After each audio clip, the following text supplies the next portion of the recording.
लीजिए सुनिए प्रेमचंद की लिखी कहानी शिकार। वाचन समीर गोस्वामी का है।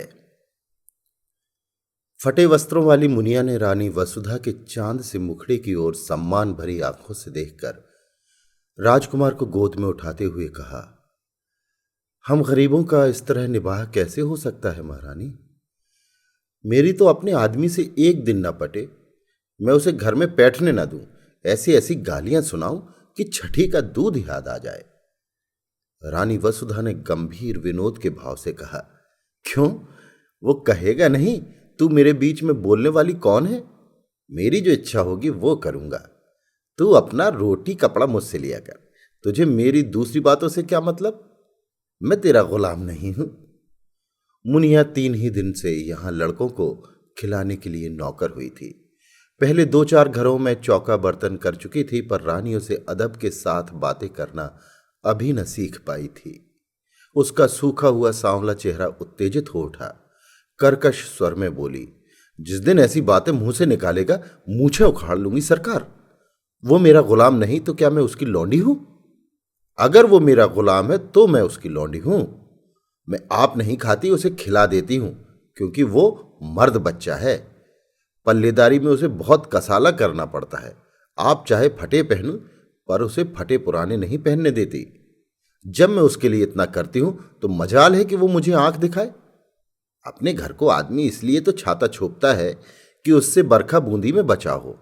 अगर ये डर लगा रहे कि घर ना जाने कब गिर पड़ेगा तो ऐसे घर में कौन रहेगा। उससे तो ऊख की छां ही कहीं अच्छी। कल ना जाने कहां बैठा गाता बजाता रहा, 10 बजे रात को घर आया। मैं रात भर उससे बोली ही नहीं।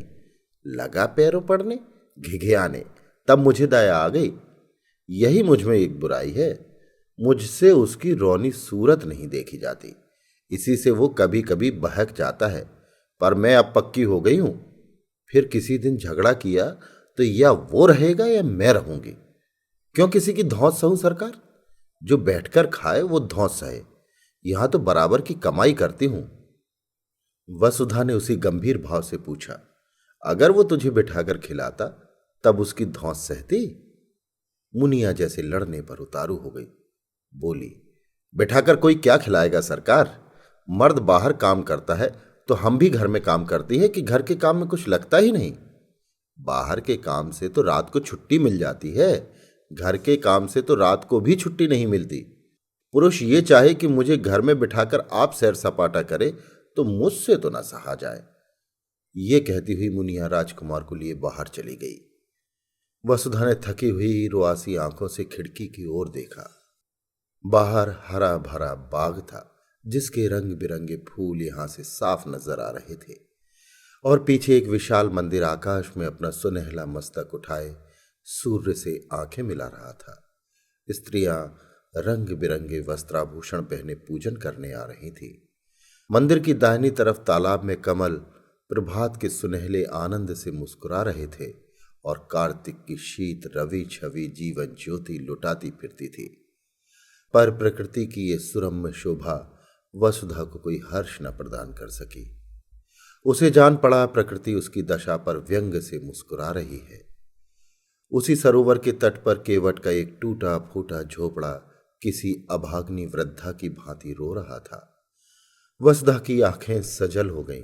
पुष्प और उद्यान के मध्य में खड़ा वो सूना झोपड़ा उसके विलास और ऐश्वर्य से घिरे हुए मन का सजीव मित्र था। उसके जी में आया जाकर झोपड़े के गले लिपट जाऊं और खूब रोऊं। वसुधा को इस घर में आए 5 वर्ष हो गए। पहले उसने अपने भाग्य को सराहा था। माता पिता के छोटे से कच्चे आनंदहीन घर को छोड़कर वो एक विशाल भवन में आई थी, जहां संपत्ति उसके पैरों को चूमती हुई जान पड़ती थी। उस समय संपत्ति ही उसकी आंखों में सब कुछ थी। पति प्रेम गौड़ सी वस्तु थी, पर उसका लोभी मन संपत्ति पर संतुष्ट न रह सका। पति प्रेम के लिए हाथ फैलाने लगा। कुछ दिनों में उसे मालूम हुआ मुझे परम रत्न भी मिल गया, पर थोड़ी ही दिनों में वो भ्रम जाता रहा। कुंवर गजराज सिंह रूपवान थे, उदार थे, बलवान थे, शिक्षित थे, विनोद प्रिय थे, और प्रेम का अभिनय भी करना जानते थे। उनके जीवन में प्रेम से कंपित होने वाला तार न था। वसुधा का खिला हुआ यौवन और देवताओं को भी लुभाने वाला रूप रंग केवल विनोद का सामान था। घुड़दौड़ और शिकार, सट्टे और मकार जैसे सनसनी पैदा करने वाले मनोरंजन में प्रेम दबकर पीला और निर्जीव हो गया था। और प्रेम से वंचित होकर वसुधा की प्रेम तृष्णा अब अपने भाग्य को रोया करती थी। 2 पुत्र रत्न पाकर भी वो सुखी न थी। कुंवर साहब 1 महीने से ज्यादा हुआ शिकार खेलने गए और अभी तक लौटकर नहीं आए।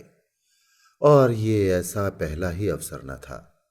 हाँ, अब उनकी अवधि बढ़ गई थी। पहले वो 1 सप्ताह में लौट आते थे, फिर 2 सप्ताह का नंबर चला और अब कई बार से 1-1 महीने की खबर लेने लगे। साल में 3-3 महीने शिकार की भेंट हो जाते थे। शिकार से लौटते तो घुड़दौड़ का राग छिड़ता, कभी मेरठ, कभी पूना, कभी बंबई, कभी कलकत्ता। घर पर ही रहते तो अधिकतर लंपट रईसजादों के साथ गप्पे उड़ाया करते। पति के ये रंग ढंग देखकर वसुधा मन ही मन कुढ़ती और घुलती जाती थी। कुछ दिनों से हल्का हल्का ज्वर भी रहने लगा था। वसुधा बड़ी देर तक बैठी उदास आंखों से ये दृश्य देखती रही। फिर टेलीफोन पर आकर उसने रियासत के मैनेजर से पूछा, कुंवर साहब का कोई पत्र आया? फोन ने जवाब दिया, जी हां, अभी खत आया है। कुंवर साहब ने एक बहुत बड़े शेर को मारा है। वसुधा ने जलकर कहा, मैं ये नहीं पूछती आने को कब लिखा है। आने के बारे में तो कुछ नहीं लिखा। यहां से उनका पड़ाव कितनी दूर है? यहां से 200 मील से कम ना होगा। पीलीभीत के जंगलों में शिकार हो रहा है। मेरे लिए 2 मोटरों का इंतजाम कर दीजिए, मैं आज वहां जाना चाहती हूं। फोन ने कई मिनट बाद जवाब दिया, 1 मोटर तो वो साथ ले गए हैं, 1 हाकिम जिला के बंगले पर भेज दी गई, तीसरी बैंक मैनेजर की सवारी में, चौथे की मरम्मत हो रही है। वसुधा का चेहरा क्रोध से तमतमा उठा। बोली, किसके हुक्म से बैंक मैनेजर और हाकिम जिला को मोटरें भेजी गईं? आप दोनों मंगवा लीजिए, मैं आज जरूर जाऊंगी। उन दोनों साहबों के पास हमेशा मोटरें भेजी जाती रही हैं, इसलिए मैंने भेज दी। अब आप हुक्म दे रही हैं तो मंगवा लूंगा। वसुधा ने फोन पर आकर सफर का सामान ठीक करना शुरू किया। उसने उसी आवेश में आकर अपना भाग्य निर्णय करने का निश्चय कर लिया था। परित्यक्ता की भांति पड़ी रहकर जीवन को समाप्त न करना चाहती थी। वो जाकर कुंवर साहब से कहेगी, अगर आप समझते हैं कि मैं आपकी संपत्ति की लौंडी बनकर रहूं तो ये मुझसे ना होगा। आपकी संपत्ति आपको मुबारक हो। मेरा अधिकार मेरी संपत्ति पर नहीं, आपके ऊपर है। अगर आप मुझसे जौ भर हटना चाहते हैं तो मैं आपसे हाथ भर हट जाऊंगी। इस तरह की और कितनी ही विराग भरी बातें उसके मन में बगलों की भांति उठ रही थी। डॉक्टर साहब ने द्वार पर आकर पुकारा, मैं अंदर आऊं? वसुधा ने नम्रता से कहा, आज क्षमा कीजिए, मैं जरा पीलीभीत जा रही हूं। डॉक्टर ने आश्चर्य से कहा, आप पीलीभीत जा रही हैं? आपका ज्वर चढ़ जाएगा। इस दशा में मैं आपको जाने की सलाह ना दूंगा। वसुधा ने विरक्त स्वर में कहा, बढ़ जाएगा, बढ़ जाए, मुझे इसकी चिंता नहीं है। वृद्ध डॉक्टर पर्दा उठाकर आ गया और वसुधा के चेहरे की ओर ताकता हुआ बोला, लाइए मैं टेम्परेचर ले लूं। अगर आपका टेम्परेचर बढ़ा होगा तो मैं आपको हरगिज न जाने दूंगा। टेम्परेचर लेने की जरूरत नहीं, मेरा इरादा पक्का हो गया है। स्वास्थ्य पर ध्यान रखना आपका पहला कर्तव्य है। वसुधा ने मुस्कुराकर कहा, आप निश्चिंत रहिए, मैं इतनी जल्दी मरी नहीं जा रही हूं। फिर अगर किसी बीमारी की दवा मौत ही हो तो आप क्या करेंगे? डॉक्टर ने 2-1 बार आग्रह किया, फिर विस्मय से सिर हिलाता चला गया। रेलगाड़ी से जाने में आखिरी स्टेशन से 10 कोस तक जंगली सुनसान रास्ता तय करना पड़ता था, इसलिए कुंवर साहब बराबर मोटर ही पर जाते थे। वसुधा ने उसी से जाने का निश्चय किया। 10 बजते बजते दोनों मोटरें आईं। वसुधा ने ड्राइवरों पर गुस्सा उतारा, अब मेरे हुक्म के बगैर कहीं मोटर ले गए तो मोटर का किराया तुम्हारी तलब से काट लूंगी। अच्छी दिल लगी है, घर को रोए बन की गाय। हमने अपने आराम के लिए मोटरें रखी हैं, किसी की खुशामद करने के लिए नहीं। जिसे मोटर पर सवार होने का शौक हो मोटर खरीदे, ये नहीं कि हलवाई की दुकान देखी और दादे का फातिहा पढ़ने बैठ गए। वो चली तो दोनों बच्चे कुनमुनाए, मगर जब मालूम हुआ कि अम्मा बड़ी दूर हवा को मारने जा रही हैं तो उनका यात्रा प्रेम ठंडा पड़ गया। वसुधा ने आज सुबह से उन्हें प्यार न किया था। उसने जलन में सोचा, मैं ही क्यों इन्हें प्यार करूं, मैंने ही इनका ठेका लिया है। वो तो वहां जाकर चैन करें और मैं यहां इन्हें छाती से लगाए बैठी रहूं। लेकिन चलते समय माता का हृदय पुलक उठा। दोनों को बारी बारी से गोद में लिया, चूमा, प्यार किया और घंटे भर में लौट आने का वचन देकर वो सजल नेत्रों के साथ घर से निकली। मार्ग में भी उसे एक बच्चों की याद बार बार आती रही। रास्ते में कोई गांव आ जाता और छोटे छोटे बालक मोटर की दौड़ देखने के लिए घरों से निकल आते और सड़क पर खड़े होकर तालियां बजाते हुए मोटर का स्वागत करते, तो वसुधा का जी चाहता इन्हें गोद में उठाकर प्यार कर लूं। मोटर जितने वेग से आगे जा रही थी उतनी ही वेग से उसका मन सामने के वृक्ष समूहों के पीछे की ओर उड़ा जा रहा था। कई बार इच्छा हुई घर लौट जाऊं। जब उन्हें मेरी रत्ती भर परवाह नहीं है तो मैं ही क्यों उनकी फिक्र में प्राण दूं। जी चाहे आवे या ना आवे। लेकिन एक बार पति से मिलकर उनसे खरी खरी बातें करने के प्रलोभन को वो न रोक सकी। सारी देह थककर चूर चूर हो रही थी। ज्वर भी हो आया था, सिर पीड़ा से फटा पड़ता था, पर वो संकल्प से सारी बाधाओं को दबाए आगे बढ़ती जाती थी। यहां तक कि जब वो 10 बजे रात को जंगल के उस डाक बंगले में पहुंची तो उसे तन बदन की सुधि न थी। जोर का ज्वर चढ़ा हुआ था। शोर की आवाज सुनते ही कुंवर साहब निकल आए और पूछा, तुम यहां कैसे आए जी, कुशल तो है? शोफर ने समीप आकर कहा, रानी साहब आई हैं हुजूर, रास्ते में बुखार हो आया, बेहोश पड़ी हुई हैं। कुंवर साहब ने वहीं खड़े कठोर स्वर में पूछा, तो तुम उन्हें वापस न ले गए? क्या तुम्हें मालूम नहीं यहां कोई वैद्य हकीम नहीं है? शोफर ने सिर पिटाकर जवाब दिया, हुजूर वो किसी तरह मानती ही ना थी तो मैं क्या करता। कुंवर साहब ने डांटा, चुप रहो जी, बातें न बनाओ। तुमने समझा होगा शिकार की बहार देखेंगे और पड़े पड़े सोएंगे, तुमने वापस चलने को कहा ही ना होगा। शोफर बोला, वो मुझे डांटती थी हुजूर। तुमने कहा था? मैंने कहा तो नहीं हुजूर। बस तो चुप रहो, मैं तुमको भी पहचानता हूं। तुम्हें मोटर इसी वक्त लेकर लौटना पड़ेगा। और कौन कौन साथ है? शोफर ने दबी हुई आवाज में कहा, एक मोटर पर बिस्तर और कपड़े हैं, एक पर खुद रानी साहब है। यानी और कोई साथ नहीं है? हुजूर मैं तो हुक्म का ताबेदार हूं। बस चुप रहो। यूं झल्लाते हुए कुंवर साहब वसुधा के पास गए और आहिस्ता से पुकारा। जब कोई जवाब न मिला तो उन्होंने धीरे से उसके माथे पर हाथ रखा। सिर गर्म तवा हो रहा था। उस ताप ने मानो उनकी सारी क्रोध ज्वाला को खींच लिया। लपक कर बंगले में आए, सोए हुए आदमियों को जगाया, पलंग बिछवाया, अचेत वसुधा को गोद में उठाकर कमरे में लाए और पलंग पर लिटा दिया। फिर उसके सिराहने खड़े होकर उसे व्यथित नेत्रों से देखने लगे। उस धूल से भरे मुखमंडल और बिखरे हुए रज रंजित केशों में आज उन्होंने आग्रहमय प्रेम की झलक देखी। अब तक उन्होंने वसुधा को विलासिनी के रूप में देखा था, जिसे उनके प्रेम की परवाह न थी, जो अपने बनाव सिंगार में ही मगन थी। आज धूल की पाउडर और पोमेड में वो उसके नारित्व का दर्शन कर रहे थे। उसमें कितना आग्रह था, कितनी लालसा थी। अपनी उड़ान के आनंद में डूबी हुई अब वो पिंजरे के द्वार पर आकर पंख फड़फड़ा रही थी। पिंजरे का द्वार खुलकर उसका स्वागत न करेगा? रसोइये ने पूछा, क्या सरकार अकेले आई है? कुंवर साहब ने कोमल कंठ से कहा, हाँ जी, और क्या, इतने आदमी हैं, किसी को साथ ना लिया। आराम से रेलगाड़ी से आ सकती थी, यहां से मोटर भेज दी जाती।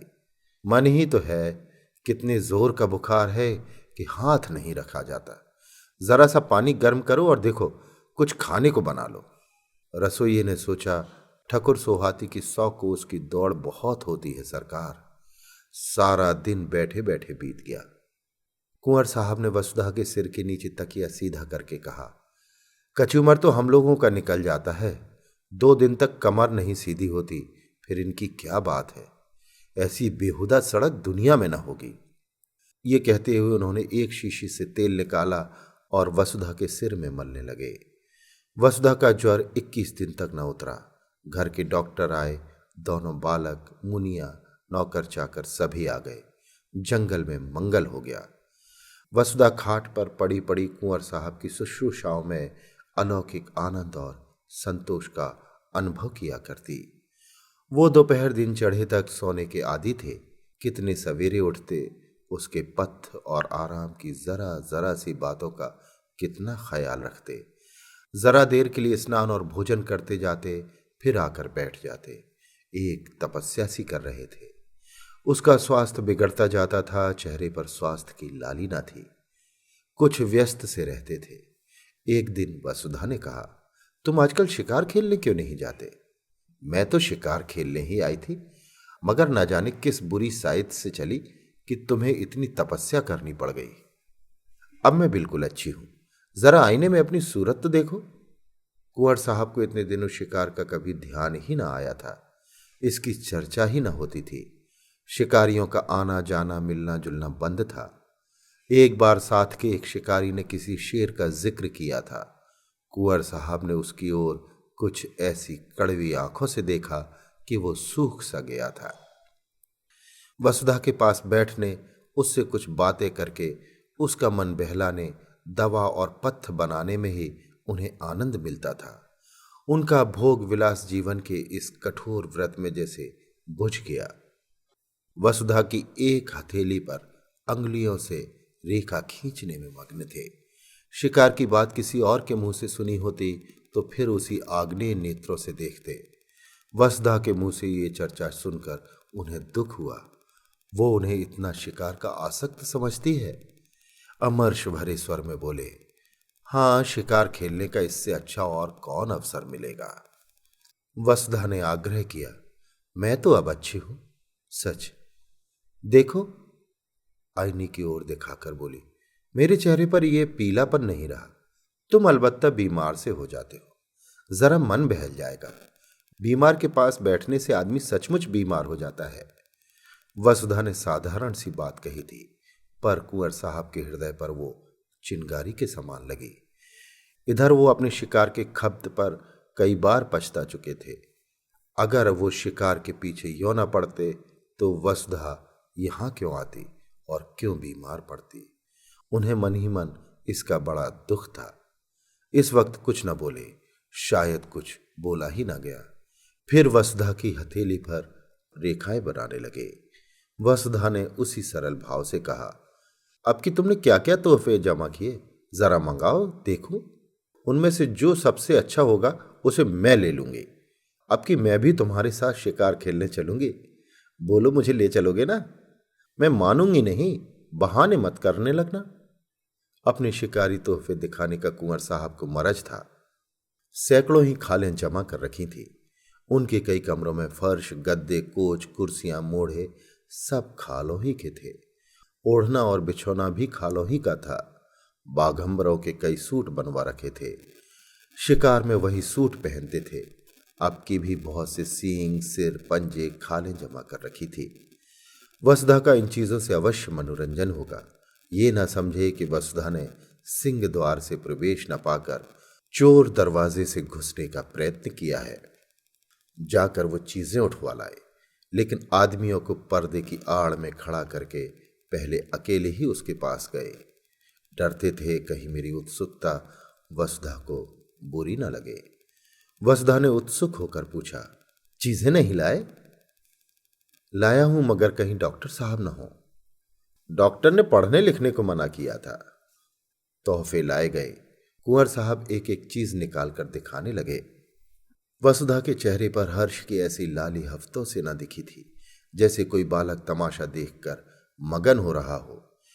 बीमारी के बाद हम बच्चों की तरह जिद्दी, उतने ही आतुर, उतने ही सरल हो जाते हैं। जिन किताबों में भी मन न लगा हो वो बीमारी के बाद पढ़ ही जाती हैं। वसुधा जैसे उल्लास की गोद में खेलने लगी। चीतों की खालें थीं, बाघों की, मृगों की, शेरों की। वसुधा हर एक खाल नई उमंग से देखती, जैसे बायोस्कोप के एक चित्र के बाद दूसरा चित्र आ रहा हो। कुंवर साहब एक एक तोहफे का इतिहास सुनाने लगे। ये जानवर कैसे मारा गया, उसके मारने में क्या क्या बाधाएं पड़ी, क्या क्या उपाय करने पड़े, पहले कहाँ गोली लगी, आदि। वसुधा हर एक की कथा आंखें फाड़ फाड़ कर सुन रही थी। इतना सजीव स्फूर्तिमय आनंद उसे आज तक किसी कविता, संगीत या आमोद में भी न मिला था। सबसे सुंदर एक सिंह की खाल थी, वही उसने छांटी। कुंवर साहब की ये सबसे बहुमूल्य वस्तु थी। उसे अपने कमरे में लटकाने को रखे हुए थे। बोले, तुम बाघंबरों में से कोई ले लो, ये तो कोई अच्छी चीज नहीं। वसुधा ने खाल को अपनी ओर खींच कर कहा, रहने दीजिए अपनी सलाह, मैं खराब ही लूंगी। कुंवर साहब ने जैसे अपनी आंखों से आंसू पोंछ कर कहा, तुम वही ले लो, मैं तो तुम्हारे ख्याल से कह रहा था, मैं फिर वैसा ही मार लूंगा।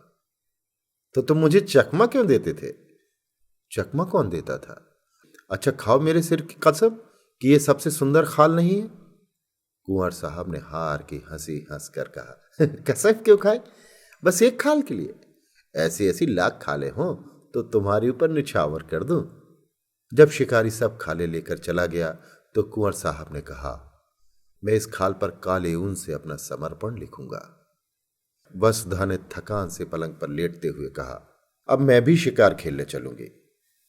फिर वो सोचने लगी, वो भी कोई शेर मारेगी और उसकी खाल पतिदेव को भेंट करेगी। उस पर लाल ऊन से लिखा जाएगा, प्रियतम। जिस ज्योति के मंद पड़ जाने से हर एक व्यापार, हर एक व्यंजन पर अंधकार छा गया था, वो ज्योति अब प्रदीप्त होने लगी थी। शिकारों का वृतांत सुनने की वसुधा को चाट सी पड़ गई थी। कुंवर साहब को कई कई बार अपने अनुभव सुनाने पड़े। उसका सुनने से जी ही ना भरता था। अब तक कुंवर साहब का संसार अलग था, जिसके दुख, सुख, हानि, लाभ, आशा, निराशा से वसुधा को कोई सरोकार ना था। वसुधा को इस संसार के व्यापार से कोई रुचि ना थी, बल्कि अरुचि थी।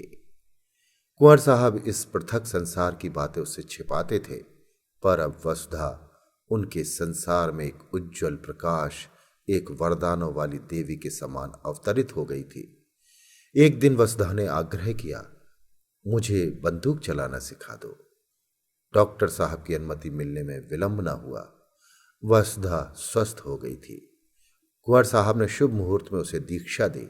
उस दिन से जब देखो वृक्षों की छाह में खड़ी निशाने का अभ्यास कर रही है और कुंवर साहब खड़े उसकी परीक्षा ले रहे हैं। जिस दिन उसने पहली चिड़िया मारी, कुंवर साहब हर्ष से उछल पड़े। नौकरों को इनाम दिए, ब्राह्मणों को दान दिया गया। इस आनंद की शुभ स्मृति में उस पक्षी की ममी बनाकर रखी गई। वसुधा के जीवन में अब एक नया उत्साह, एक नया उल्लास, एक नई आशा थी। पहले की भांति उसका वंचित हृदय अशुभ कल्पनाओं से त्रस्त न था। अब उसमें विश्वास था, बल था, अनुराग था। कई दिनों बाद वसुधा की साधना पूरी हुई। कुंवर साहब उसे साथ लेकर शिकार खेलने पर राजी हुए, और शिकार था शेर का, और शेर भी वो जिसने इधर 1 महीने से आसपास के गांवों में तहलका मचा दिया था।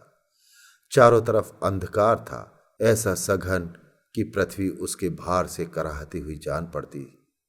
कुंवर साहब और वसुधा एक ऊंचे मचान पर बंदूक लिए दम साधे बैठे हुए थे। बहुत भयंकर जंतु था। अभी पिछली रात को वो एक सोते हुए आदमी को खेत में मचान पर से खींच कर ले भागा था। उसकी चालाकी पर लोग दांतों तले अंगुली दबाए थे। मचान इतना ऊंचा था कि चीता उछल कर न पहुंच सकता था। हाँ, उसने ये देख लिया था कि ये आदमी मचान पर बाहर की तरफ सिर किए सो रहा था।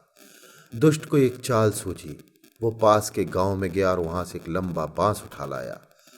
बांस के एक सिरे को उसने दांतों से कुचला, और जब उसकी कच्ची सी बन गई तो उसे ना जाने अगले पंजों या दांतों से उठाकर सोने वाले आदमी के बालों में फिराने लगा। वो जानता था बाल बांस के रेशों में फंस जाएंगे, एक झटके में वो अभागा आदमी नीचे आ रहा।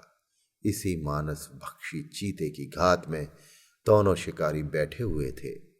नीचे कुछ दूर पर भैंसा बांधा गया था और शेर के आने की राह देखी जा रही थी। कुंवर साहब शांत थे, पर वसुधा की छाती धड़क रही थी। जरा सा भी पत्ता खड़कता तो वो चौंक पड़ती और बंदूक सीधी करने के बदले में चौंक कर कुंवर साहब से चिपक जाती। कुंवर साहब बीच बीच में उसकी हिम्मत बंधाते जाते थे। ज्यों ही भैंसे पर आया मैं उसका काम तमाम कर दूंगा, तुम्हारी गोली की नौबत ही ना आने पावेगी, वसुधा ने सिहर कर कहा। और जो कहीं निशाना चूक गया तो उछलेगा, तो फिर दूसरी गोली चलेगी। तीनों बंदूकें तो भरी तैयार रखी हैं, तुम्हारा जी घबराता तो नहीं? बिल्कुल नहीं, मैं तो चाहती हूं पहला मेरा निशाना होता। पत्ते खड़खड़ा उठे। वसुधा चौंक कर पति के कंधों से लिपट गई। कुंवर साहब ने उसकी गर्दन में हाथ डालकर कहा, दिल मजबूत करो प्रिय। वसुधा ने लज्जित होकर कहा, नहीं नहीं, मैं डरती नहीं, जरा चौंक पड़ी थी। सहसा भैंसे के पास दो चिंगारियां सी चमक उठी। कुंवर साहब ने धीरे से वसुधा का हाथ दबाकर शेर के आने की सूचना दी और सतर्क हो गए। जब शेर भैंसे पर आ गया तो उन्होंने निशाना मारा, खाली गया। दूसरा फायर किया। चीता जख्मी तो हुआ पर गिरा नहीं। क्रोध से पागल होकर इतनी जोर से गरजा कि वसुधा का कलेजा दहल उठा। कुंवर साहब तीसरा फायर करने जा रहे थे कि चीते ने मचान पर जस्त मारी। उसके अगले पंजे के धक्के से मचान ऐसा हिला कि कुंवर साहब हाथ में बंदूक लिए झोंके से नीचे गिर पड़े। कितना भीषण अवसर था! अगर एक पल का भी विलंब होता तो कुंवर साहब की खैरियत न थी। शेर की जलती हुई आंखें वसुधा के सामने चमक रही थी। उसकी दुर्गंधमय सांस देह में लग रही थी। हाथ पांव फूले हुए थे, आंखें भीतर को सिकुड़ी जा रही थी। पर इस खतरे ने जैसे उसकी नाड़ियों में बिजली भर दी। उसने अपनी बंदूक संभाली। शेर के और उसके बीच में 2 हाथ से ज्यादा अंतर न था। वो चक्कर आना ही चाहता था कि वसुधा ने बंदूक की नली उसकी आंखों में डालकर बंदूक छोड़ी। धाएं! शेर के पंजे ढीले पड़े, नीचे गिर पड़ा। अब समस्या भीषण थी। शेर से 3-4 कदम पर ही कुंवर साहब गिरे पड़े थे। शायद चोट ज्यादा आई हो। शेर में अगर अभी दम है तो वो उन पर जरूर वार करेगा। वसुधा के प्राण आंखों में थे और बल कलाइयों में। इस वक्त कोई उसकी देह में भाला भी चुभा देता तो उसे खबर न होती। वो अपने होश में न थी। उसकी मूर्छा ही चेतना का काम कर रही थी। उसने बिजली की बत्ती जलाई। देखा शेर उठने की चेष्टा कर रहा है। दूसरी गोली सिर पर मारी और उसके साथ ही रिवॉल्वर लिए नीचे कूदी। शेर जोर से गुर्राया। वसुधा ने उसके मुंह के सामने रिवॉल्वर खाली कर दिया। कुंवर साहब संभल कर खड़े हो गए, दौड़कर उसे छाती से चिपटा लिया। अरे ये क्या! वसुधा बेहोश थी। भय उसके प्राणों को मुट्ठी में लिए उसकी आत्मरक्षा कर रहा था। भय के शांत होते ही मूर्छा आ गई। 3 घंटों के बाद वसुधा की मूर्छा टूटी। उसकी चेतना अब भी उन्हीं भयप्रद परिस्थितियों में विचर रही थी। उसने धीरे से डरते डरते आंखें खोली। कुंवर साहब ने पूछा, कैसा जी है प्रिय? वसुधा ने उनकी रक्षा के लिए दोनों हाथों का घेरा बनाते हुए कहा, वहां से हट जाओ, ऐसा ना हो झपट पड़े। कुंवर साहब ने हंसकर कहा, शेर कब का ठंडा हो गया, वो बरामदे में पड़ा है। ऐसे डील डॉल का और इतना भयंकर सिंह मैंने नहीं देखा। वसुधा ने कहा, तुम्हें चोट तो नहीं आई? कुंवर साहब बोले, बिल्कुल नहीं। तुम कूद क्यों पड़ी? पैरों में बड़ी चोट आई होगी। तुम जीती कैसे बची ये आश्चर्य है। मैं तो इतनी ऊंचाई से कभी ना कूद सकता था। वसुधा ने चकित होकर कहा, मैं कहां कूदी? शेर मचान पर आया इतना याद है, उसके बाद क्या हुआ मुझे कुछ याद नहीं। कुंवर को भी विस्मय हुआ। वाह, तुमने उस पर तो 2 गोलियां चलाई। जब वो नीचे गिरा तो तुम भी कूद पड़ी और उसके मुंह में रिवॉल्वर की नली ठूस दी। बस वहीं ठंडा हो गया। बड़ा बेहया जानवर था। अगर तुम चूक जाती तो वो नीचे आते ही मुझ पर जरूर चोट करता। मेरे पास तो छुरी भी न थी। बंदूक हाथ से छूटकर दूसरी तरफ गिर गई थी। अंधेरे में कुछ सुझाई न देता था। तुम्हारे ही प्रभाव से इस वक्त मैं यहां खड़ा हूं। तुमने मुझे प्राण दान दिया। दूसरे दिन प्रातःकाल यहां से कूच हुआ। जो घर वसुधा को फाड़े खाता था, उसे आज जाकर ऐसा आनंद आया जैसे किसी बिछड़े मित्र से मिली हो। हर एक वस्तु उसका स्वागत करती हुई मालूम होती थी। जिन नौकरों और लौंडियों से वो महीनों से सीधे मुंह न बोलती थी, उनसे वो आज हंस हंस कर कुशल पूछती और गले मिलती थी, जैसे अपनी पिछली रुखाइयों की पटौती कर रही हो। संध्या का सूर्य आकाश के स्वर्ण सागर में अपनी नौका खेता हुआ चला जा रहा था। वसुधा खिड़की के सामने कुर्सी पर बैठकर सामने का दृश्य देखने लगी। उस दृश्य में आज जीवन था, विकास था, उन्माद था। केवट का वो सूना झोपड़ा भी आज कितना सुहावना लग रहा था। प्रकृति में मोहनी भरी हुई थी। मंदिर के सामने मुनिया राजकुमारों को खिला रही थी। वसुधा के मन में आज कुलदेव के प्रति श्रद्धा जागृत हुई, जो बरसों से पड़ी सो रही थी। उसने पूजा के सामान मंगवाए और पूजा करने चली। आनंद से भरे भंडार से अब वो कुछ दान भी कर सकती थी। जलते हुए हृदय से ज्वाला के सिवा और क्या निकलता। उसी वक्त कुंवर साहब आकर बोले, अच्छा, पूजा करने जा रही हो? मैं भी वहीं जा रहा था। मैंने एक मनौती मान रखी है। वसुधा ने मुस्कुराती हुई आंखों से पूछा, कैसी मनौती है? कुंवर साहब ने हंसकर कहा, ये ना बताऊंगा। अभी आप सुन रहे थे प्रेमचंद की लिखी कहानी शिकार। वाचन था समीर गोस्वामी का।